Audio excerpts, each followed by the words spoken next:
우리들의 부족함 주님 보지 마시옵시고 연약한 중에 저질러진 허물 많은 삶을 기억조차 하지 마시옵시고 성도들의 소망이 오늘 이 예배 중에 응답받고 치유받고 회복되는 역사를 경험하게 하여 주시옵소서.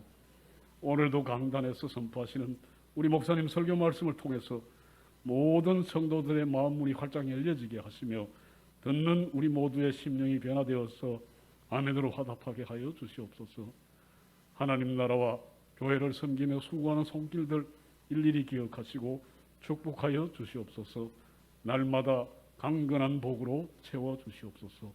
모든 영광 하나님께 올려드리며 우리 구주 예수 그리스도 이름으로 기도드리옵나이다. 아멘.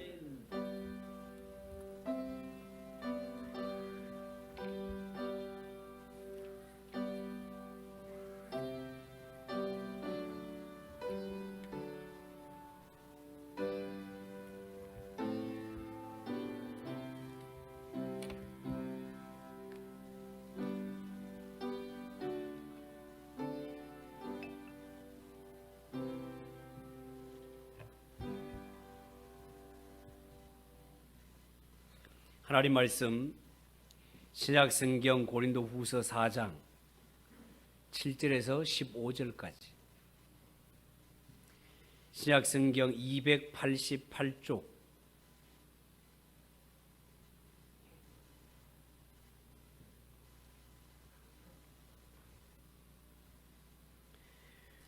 고린도후서 4장 7절에서 15절을 한 절씩 교독하겠습니다. 우리가 이 보배를 질그릇에 가졌으니 이는 심히 큰 능력은 하나님께 있고 우리에게 있지 아니함을 알게 하려 함이라.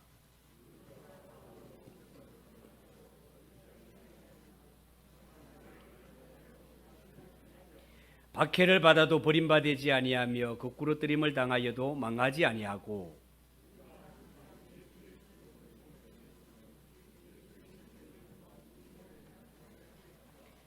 우리 살아있는 자가 항상 예수를 위하여 죽음에 넘겨짐은 예수의 생명이 또한 우리 죽을 육체에 나타나게 하려 함이라.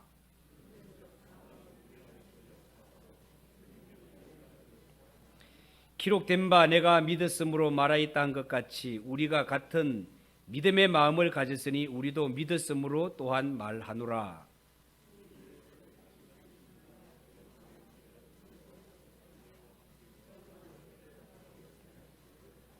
같이 읽읍시다.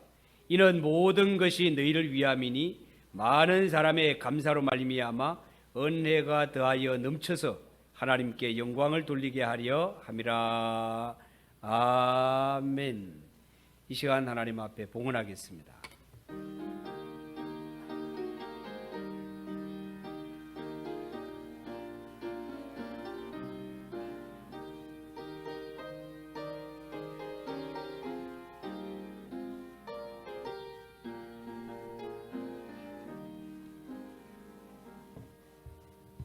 기도하겠습니다. 하나님 아버지 은혜를 감사합니다. 우리를 이처럼 사랑하셔서 수많은 사람 가운데 성별해 주시고 하나님의 자녀 삼으시며 거룩한 백성이 되어 이날에 주님의 전에 올라와 예배하는 것도 감사한데 하나님이 주신 은혜를 잊지 않고 범사에 감사하게 하심을 감사드립니다. 하나님 아버지 열애한 날을 하나님 앞에 믿음으로 드리오니 주여 이 예물을 받아주시고 이 예물 드리는 심령 일일이 기억해 주시며 저들의 기도의 제목을 들으시고 인도해 주시옵기를 간절히 바라옵고 원합니다. 범사에 감사하는 손길들도 기억하시고 하나님 아버지 저들의 마음속에 간절한 소원과 장래의 모든 일들에 간섭해 주셔서 더 좋은 길로 인도하여 주시옵소서. 주일헌금을 드립니다. 선교 예물을 드리며 구제헌금을 드립니다. 성미를 드리며 여러 가지 섬김을 드립니다. 하나님 받아주시며 이들이 하나님 아버지 하나님께 자원하여 드리는 모든 일들이 주께 영광이 되며 하나님이 하늘문을 활짝 여시고 영육간에 복을 주시는 것을 삶의 현장에서 마음껏 누릴 수 있도록 복을 내려 주시옵소서. 이 물질 쓰여지는 곳곳마다 주의 영혼들이 돌아오게 하시고 하나님의 나라 날로 날로 확장되게 은혜 내려 주시옵소서. 예수님의 이름으로 기도하옵나이다. 아멘. 오늘 읽은 이 말씀을 가지고 성도 보배를 담은 질그릇입니다. 그런 제목으로 말씀을 전하겠습니다. 우리는 사람을 이야기할 때 그릇에 비유해서 이야기할 때가 많습니다. 성경에도 보면 사람을 그릇에 비유할 때가 많이 있습니다. 이를테면 사도행전 9장 15절에 보면 예수님께서 사도 바울을 소개할 때 이 사람은 내 이름을 이방인과 임금들과 이스라엘 자손들에게 전하기 위하여 택한 나의 그릇이라. 택한 나의 그릇이라. 그렇게 말씀했고, 베드로전서 3장 7절에 보면 베드로가 남편과 아내를 이야기할 때 특별히 아내를 가리켜서 아내는 연약한 그릇이라. 아내는 더 연약한 그릇이라. 그렇게 표현을 했습니다. 그런데 사도 바울은 본문에서 성도의 정체성을 보배를 담은 질그릇에 비유하는 것을 볼 수 있습니다. 그러니까 사도 바울은 사람은 질그릇에 예수님 혹은 복음은 보배에 비유를 한 것입니다. 여러분 아시다시피 질그릇은 흙으로 만들어집니다. 알고 보면 사람도 흙으로 지어진 존재입니다. 흙은 지천에 널려 있습니다. 이처럼 흙으로 만들어진 질그릇, 흙으로 만들어진 사람, 평범한 존재다 그 말입니다. 그리고 질그릇은 잘 깨어집니다. 사람도 그렇습니다. 사람도 잘 깨어집니다. 그만큼 약한 존재다 말이에요.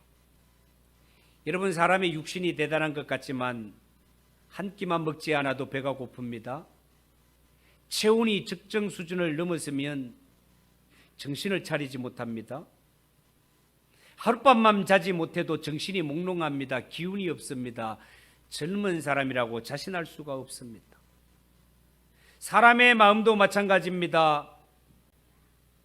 다른 사람에게 싫은 소리를 듣게 되면 마음에 상처를 입게 됩니다. 먹은 것이 소화가 되지 않습니다. 그렇다면 사도 바울이 사람을 질그릇에 비유한 것은 너무너무 실감 가는 표현 아닙니까, 여러분? 그렇습니다.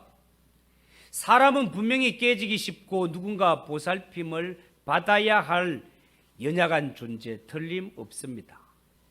그런데 중요한 것은 특별히 예수 믿는 성도들은 그냥 하찮은 질그릇이 아니라 보배를 담은 질그릇, 성도는 보배를 담은 질그릇이라는 것이 오늘 본문의 초점입니다. 여러분 그릇이라는 것은요 안에 담고 있는 내용물이 어떤가에 따라 가지고 가치가 완전히 달라집니다. 겉으로 볼 때 빛이 나고 아주 좋은 도자기 같지만 그 속에 똥오줌을 담게 되면 요강단지가 되어버립니다. 그러나 그릇이 보물을 담게 되면 보물단지가 되는 것입니다. 그릇은 안에 담고 있는 내용물에 따라서 가치가 완전히 달라진단 말이에요. 그러면 오늘 본문에서 말하고 있는 보배는 무엇을 가리킬까요? 질그릇 안에 담겨 있는 보물은 다름 아닌 복음이요 주 예수 그리스도를 가리키는 말입니다. 예수님이 보배가 되시고 예수님이 보물이 되신다면 모든 인생을 살아갈 때 가장 중요한 것이 내 마음속에 보배이신 예수 그리스도를 모시고 살아가는 것이 가장 중요한 일이단 말이에요. 여러분 이 사실을 절대로 우습게 여기지 마시기 바랍니다. 절대로 가볍게 여기지 마시기 바랍니다. 왜냐하면 예수 안에 생명이 있고 예수 안에 죄사함이 있고 예수 안에 천국 가는 길이 있기 때문에 그렇습니다. 사람이 살아가면서 마음속에 예수님을 모시고 살아가는 일은 보통 일이 아닙니다. 가장 복되고 가장 존귀한 일입니다. 나는 틀림없이 질그릇 같은 존재인데 내 속에 보배이신 예수님을 모셨기 때문에 성도의 인생이 빛나는 인생이 되는 것입니다. 성도의 삶이 복된 삶이 되는 것입니다. 여러분, 사람의 마음은 절대로 비어있는 질그릇이 되어서는 안 되고, 또한 그 속에 재물이나 학식, 세상의 지위 같은 이런 욕심으로 마음을 채워서도 안 됩니다. 왜냐하면 그런 것들은 다 허무한 것들이기 때문에 그렇습니다. 이런 측면에서 사도 바울은 오늘 본문에 우리가 이 보배를 가졌으니 이는 능력의 심히 큰 것이 하나님께 있고 우리에게 있지 아니함을 알게 하려 함이라. 인생이 빛나고 인생이 복된 것은 내 마음속에 누구를, 내 속에 무엇을 담고 살아가는가가 그렇게 중요하다 그 말입니다. 여러분, 참된 보아이신 예수님께서 질그릇같이 하찮은 우리 인생들을 사랑하셔서 성령으로 잉태되어 육신의 몸을 입으시고 이 땅에 오셨습니다. 하나님의 아들이시오 하나님이신 그분이 우리를 구원하시기 위해 이 세상에 오셔서 모든 죄를 짊어지고 죽으셨다가 다시 살아나심으로 우리에게 영원한 생명을, 영원한 천국을 주셨습니다. 예수님이 죽으시고 다시 살아나신 결과 생명의 주인이시오 천국의 주인이신 그 예수 그리스도를 마음속에 영접한 자는 마치 질그릇 안에 보배를 가득 담은 것처럼 예수님 때문에 보화를, 예수님 때문에 천국을, 예수님 때문에 영생을 소유한 자가 예수님 모신 성도의 모습이다 그 말입니다. 그래서 사도 바울은 본문 10절 11절에 우리가 항상 예수 죽인 것이 뭡니까? 십자가입니다. 십자가를 몸에 짊어짐은 예수의 생명도 우리 몸에 나타나게 하려 함이라. 우리 산자가 항상 예수를 위하여 죽음에 넘기면 예수의 생명이 또한 우리 죽을 육체에 나타나게 하려 함이니라. 그렇게 말씀했습니다. 여러분, 예수 믿는 성도가 얼마나 복된가 하면 내 속에 보배이신 예수님 오셨기 때문에 예수님 때문에 예수님과 더불어 보배롭고 존귀한 자가 된 것이 예수님 영접한 성도의 삶이라는 것을 믿으시기 바랍니다. 이런 보배이신 예수님을 모신 자, 이 세상에 살아가면서 어떤 시련, 어떤 어려움을 당해도 낙심하지 않습니다. 소망 가운데 살아갑니다. 어떤 시련도 넉넉히 이깁니다. 왜 그렇습니까? 내 속에 참된 보배이신 예수님이 나의 힘이 되시고 나의 소망이 되시고 능력이 되시고 생명이 되시기 때문에 그렇습니다. 자, 그러면 오늘 이 성경 말씀에 사도 바울이 증거하고 있는 참 보배이신 예수님을 마음속에 모시고 살아가는 성도가 누릴 은혜, 성도가 누릴 축복이 무엇입니까? 그에 대해서 몇 가지 말씀을 드립니다. 첫 번째, 예수님 모신 심령은 사방으로 우겨쌈을 당해도 쌓이지 않습니다. 8절 말씀에 그렇게 말했습니다. 여기서 우겨쌈을 당한다는 말은 포도즙을 짜기 위해서 포도를 틀에 넣고 짓누른다라는 뜻을 가지고 있습니다. 여러분, 포도주를 만들기 위해서 포도를 틀에 넣고 짓누르게 되면 포도알이 터져서 붉은 물이 줄줄 흘러내리지 않습니까? 마치 사람이 피를 흘리는 모습을 연상케 합니다. 여기에 우겨쌈을 당한다는 말, 포도즙을 내기 위해 틀에 놓고 짓누른다라는 말은 성도가 이 세상 살아가면서 극심한 환난을, 고난을 당한다는 뜻입니다. 여러분, 성도가 인생길, 신앙의 길을 살아갈 때 얼마나 고난이 많습니까? 때로는 경제적인 어려움으로 고난을 당합니다. 건강에 문제가 생겨 슬픔에 쌓이기도 합니다. 때로는 괴간 일들이 뜻대로 되지 않아 낭패와 실망에 쌓일 때도 있습니다.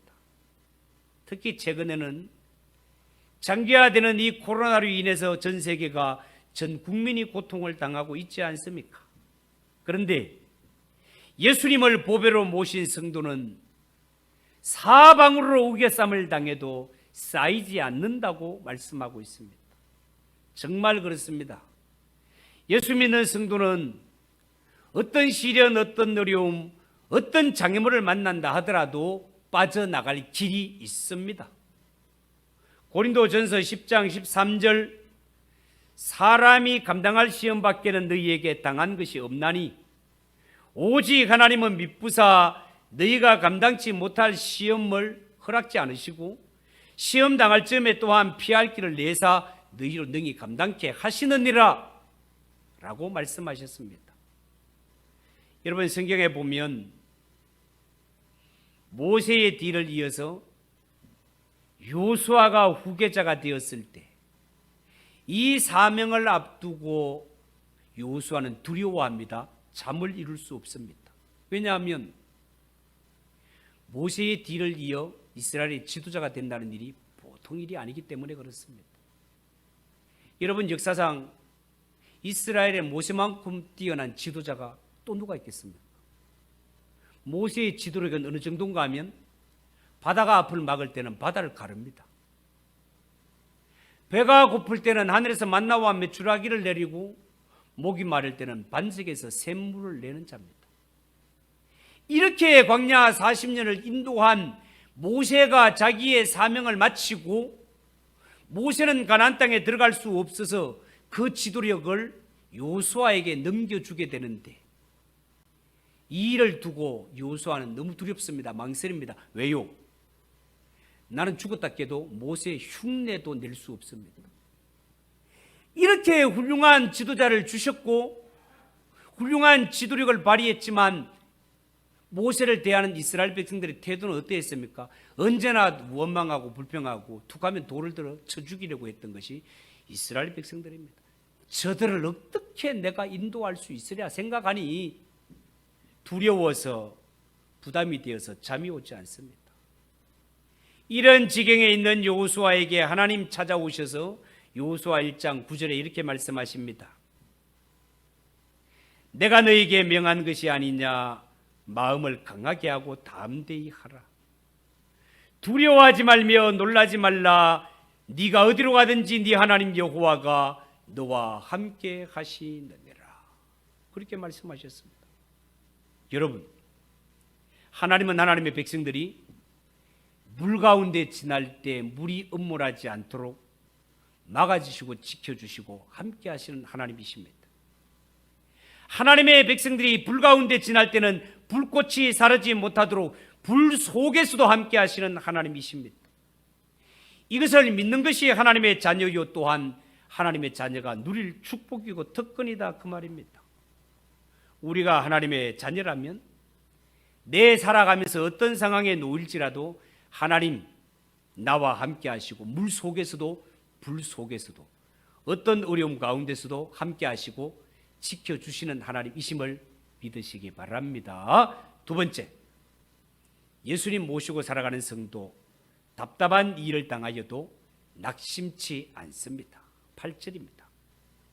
여러분 여기에 답답한 일이라는 것은 사람이 어떤 일을 앞두고 선택하지 못해서 쩔쩔매는 상태를 답답한 상태라고 말을 합니다. 그야말로 진퇴양난이요 너무너무 곤란한 상태입니다. 그러나 하나님의 약속은 이런 입장에서도 성도는 결단코 낙심하지 않는다 말이에요. 여러분 우리가 살아가는 인생길, 신앙의 길은요 마치 배를 타고 바다에 나가는 것과 같아서 우리가 바다에 나가보면 늘 순풍의 돛담배처럼 즐겁고 평안하게 소풍 가듯이 가는 것이 아니라 때로는 태풍을 만납니다. 거센 물결을 만납니다. 심지어 암초에 부딪혀 배에 물이 들어올 수도 있습니다. 이스라엘 백성들 출애굽하여 광야길을 갈 때 그들이 바알스본 비하히롯에 머무를 때 바로가 마음이 변하여 애굽 군대를 이끌고 추격해 온 적이 있습니다. 앞에는 바다가 가로막혀 있고 뒤에는 애굽 군대가 추격해 오고 있습니다. 이런 상태가 진퇴양난이요, 정말 낙심할 상태 아닙니까? 이스라엘 백성들은 눈앞에 펼쳐진 일을 보고 하나님을 원망합니다. 모세를 원망합니다. 그렇지만 하나님의 약속을 붙잡은 모세, 이런 상황 가운데도 이렇게 고백을 합니다. 너희는 두려워하지 말고 가만히 있어서 여호와께서 오늘날 너희를 위하여 행하시는 구원을 보라. 너희들 눈으로 보는 저들을 앞으로 다시는 보지 않게 되리라. 하나님이 그렇게 하실 것이라고 모세는 담대하게 그렇게 선포합니다. 모두가 낙심하고 모두가 원망하는 이런 가운데도 모세는 하나님을 향한 믿음이 있었기 때문에, 약속을 붙잡는 믿음이 있었기 때문에 이런 답답한 일, 진퇴양난, 무엇을 선택할지 모르는 이러한 상황 가운데서도 낙심치 않는 것입니다. 여러분 기억하십시오. 우리가 신앙의 길을 갈 때 늘 좋은 일만 있는 것이 아닙니다. 낙심할 만한 일들이 찾아옵니다. 경제적으로 벽에 부딪힐 때가 있습니다. 건강적으로 벽에 부딪힐 때가 있습니다. 자녀의 문제로 앞뒤가 캄캄하게 여겨질 때가 있습니다. 그러나 그때마다 잊지 말아야 할 것은 이런 상황 가운데도 하나님은 나와 함께 하시겠다고 약속하셨다는 사실입니다. 하나님의 자녀들은 사방팔방을 둘러봐도 나갈 길이 없는 꽉 막힌 이런 상태에 처했다 하더라도 눈을 들어 위를 보면 나와 하나님 사이에 하늘의 문은 열려 있으니 하나님만 바라보고 하나님께 소망을 두고 기도하면 반드시 이 기도의 창문을 통하여 하늘의 신령한 복, 응답의 복이 내려온다는 사실을 믿으시기 바랍니다. 히브리서 12장 2절에 보면 우리가 어떤 어려움을 당했어도 낙심치 않아야 될 일을 이렇게 소개합니다.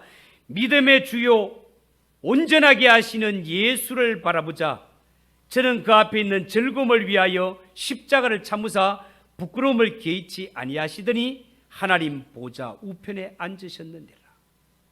너희가 피곤하여 낙심치 않기 위하여 죄인들이 이같이 자기에게 거역하신 일을 참으신 자를 생각하라. 너희가 살면서 낙심할 만한 일을 만나거든 죄인들을 구원하시기 위해서 십자가를 참으신 예수님을 생각해라. 예수님은 이 고난을 이긴 후에 하나님 보좌 우편에 앉게 되셨느니라. 여러분, 어떤 어려움을 만나더라도 예수님이 십자가 지신 고난을 생각하면 이 고난은 반드시 이기고 하나님 보좌의 우편에 앉으며 저 하늘나라에 승리하며 올라갈 이러한 날이 우리를 기다리고 있다는 사실을 명심하고 어떤 시련도 예수님을 생각해서 넉넉히 이기는 성도들 되시기를 축복합니다. 세 번째, 예수님을 모시고 살아가는 성도가 누릴 축복 세 번째, 사람에게는 핍박을 받아도 하나님께는 결단코 버림받지 않습니다. 9절 상반절에 그렇게 말했습니다. 여러분, 여기서 사람들로부터 핍박을 받는다는 것은 사람들에게 쫓김을 당한다, 그런 뜻입니다. 여기서 중요한 것은 성도는 세상에서 사람들에게 핍박을 받아도 하나님께는 버림을 당하지 않는다는 거예요. 시편 27편 10절에 보면 내 부모는 나를 버렸으나 여호와는 나를 영접하시리이다. 여러분, 정말 그렇지 않습니까? 이 세상에 나를 가장 사랑하는 자가 부모님이에요. 그런데 부모님도 극한 상황에서는 자식을 버릴 수밖에 없는 입장이 있습니다. 외국에 수출되어 입양받아 나가 살고 있는 자식들이 다 그런 증거 아닙니까? 이런 극한 상황을 만나게 되면 부모라도 자식을 버릴 수밖에 없는데, 성경은 내 부모는 나를 버렸으나 여호와는 나를 영접하실 것이라고, 절대로 내가 너를 버리지 않겠다고 약속하셨습니다. 여러분, 성도들 가운데는 어쩌면 예수 믿는 신앙 때문에 가족으로 버림을 받고 친척, 친구에게 버림을 받고 어쩌면 직장으로부터 버림을 당하는 자들도 있을 수 있습니다. 그러나 이런 일을 겪는 자들, 하나님은 약속하시기를 마태복음 5장 10절 이하에 의를 위하여 박해를 받는 자 복이 있나니 천국이 그들의 것입니다. 나로 말미암아 너희를 욕하고 박해하고 거짓으로 너희를 거스려 모든 악한 말을 할 때에 너희에게 복이 있나니. 이처럼 하나님께서는 우리에게 약속하시기를 이 땅에서 너희가 예수 때문에 복음 때문에 핍박을 받는 자는 기뻐하고 즐거워해라. 하늘에서 너희 상이 큼이라라고 말씀하셨습니다. 뿐만 아니라 디모데후서 3장 12절에는 무릇 그리스도 예수 안에서 경건하게 살고자 하는 자, 신앙을 지키려는 자 말입니다. 그들은 반드시 핍박을 받게 될 것이라고 예고를 해 놓았습니다. 여러분, 어떤 일을 당한다 하더라도 예수 때문에 핍박을 받고 복음 때문에 핍박을 받더라도 절대로 신앙을 포기하지 마십시오. 예수님 버리지 마십시오. 왜냐하면 예수님은 어떤 상황에서도 우리를 버리지 않고 함께 하시는 분이시기 때문에 그렇습니다. 중세기의 성자로 불렸던 크리소스톰은 당시에 유독시아라는 왕후의 핍박으로 추방을 당했던 적이 있습니다. 이렇게 살던 곳에서 쫓김을 당할 때 크리소스톰은 이렇게 고백합니다. 나를 쫓아내면 엘리야처럼 까마귀가 나를 도울 것이요, 바다에 던지면 나는 요나처럼 될 것이요, 돌로 친다면 나는 스데반처럼 될 것이요, 목을 자른다면 나는 세례 요한같이 될 것이요, 매로 친다면 나는 사도 바울같이 될 것이다. 그러므로 하나님은 나의 피난처요 힘이시니 환난 중에 만날 큰 도우심이라고. 여러분, 이런 마음으로 살아가는 자는 세상이 감당치 못할 사람이라는 것을 믿으시기 바랍니다. 절대로 예수 믿는 것 때문에 핍박받는 일로 인해서 신앙을 낙심하거나 포기하지 마십시오. 그런 사람이 있을 수도 있다는 게 성경의 교훈입니다. 이런 사람들은 왜 그럴까요? 평생을 믿어도 천국 보화를 발견하지 못했기 때문에 그렇습니다. 천국 보화를 발견한 사람의 특징은 어떻습니까? 마태복음 13장에 보면 밭에 감추인 보화를 발견한 사람은 자신의 모든 소유, 모든 소중한 것들을 다 팔았으라도 그 밭을 내 것으로 만듭니다. 왜요? 그 밭 속에는 세상 사람들이 알지 못하는 보화가 가득 들어있기 때문에. 이 세상에 살아가는 하나님의 백성들아, 너희가 이 땅에 천국의 진리, 복음의 진리를 발견했다면 너희 가진 모든 것들을 다 투자해서라도 그 복음을 사라. 절대로 너희가 손해보지 않는다. 왜? 이 밭은 빈 밭이 아니라 보화가 가득한 밭이기 때문이다. 천국이 숨겨져 있기 때문이라고 성경은 그렇게 말합니다. 여러분 명심하십시오. 우리가 이 세상 살면서 예수님 한 분만 붙들고 평생을 살아도 예수님 한 분만 건졌다면 예수 속에 모든 것이 다 들어있음을 믿으시기 바랍니다. 예수님 한 분이면 끝나는 것이 그냥 우리 성도의 삶이라는 걸 믿으시기 바랍니다. 마지막으로 예수님 모신 성도가 누릴 축복, 거꾸로뜨림을 당하여도 망하지 않는다. 9절 하반절입니다. 여기에 거꾸로뜨림을 당한다는 것은 때려 눕힘을 당한다 이런 뜻이에요. 성도가 세상에 살면서 때려 눕힘을 당한다. 이 말은 핍박이 극한에 달하고 짓밟히고 끌려내어서 비참한 상황을 당하는 것을 의미하는 말입니다. 그러나 하나님의 말씀의 약속은 뭐라고요? 예수 믿는 성도들은 이 세상에 살면서 예수 때문에 복음 때문에 두들겨 맞고 핍박을 받고 만신창이가 되는 것 같아도 절대로 그 심령은 망하지 않는다. 이것이 하나님이 주신 약속이라는 것입니다. 예수 믿는 성도는 어떤 시련도 이기고 또다시 일어난다. 이것이 성경의 약속입니다. 여러분 가운데 혹시 세상에 실패한 자가 있습니까? 넘어진 분이 계십니까? 그렇다면 오늘 하나님이 주시는 약속의 말씀을 붙들고 다시 일어서시기 바랍니다. 하나님이 주신 약속은 뭡니까? 성도는 거꾸로뜨림을 당해도 망하지 않는다는 겁니다.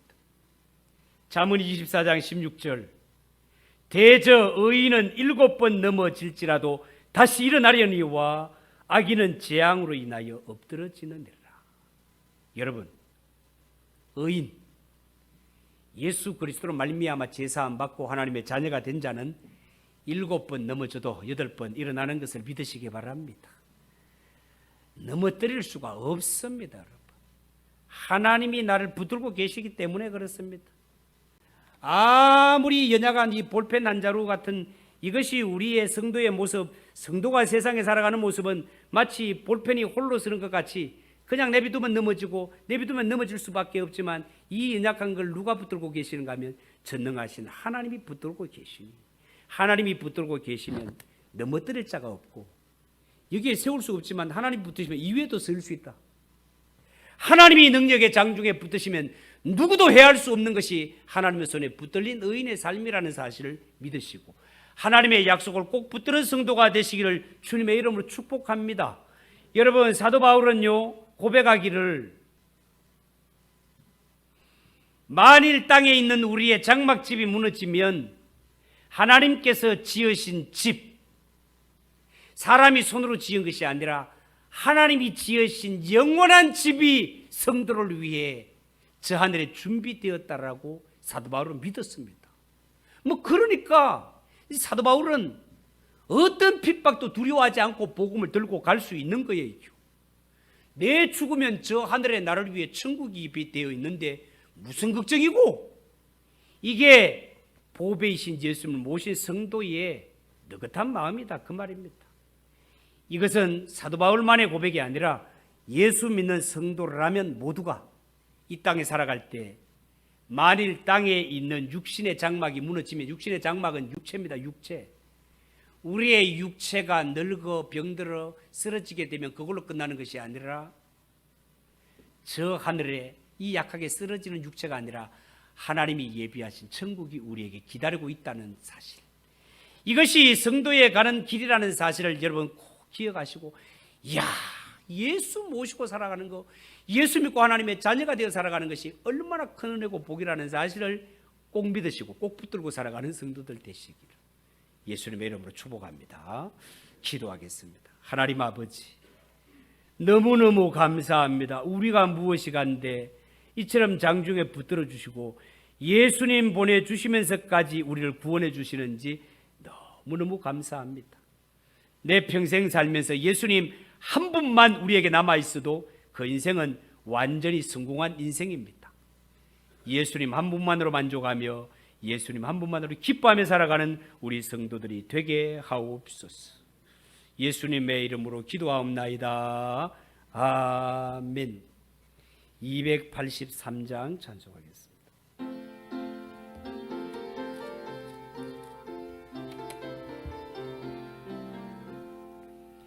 나 속죄함을 받은 후 안 입는 기쁨을 다 헤아릴 수 없어서 늘 찬송합니다. 나 속죄받은 후, 나 속죄받은 후 주를 찬미하겠네. 나 속죄받은 후 주의 이름 찬미하겠네. 나 속죄함을 받은 후 내 마음이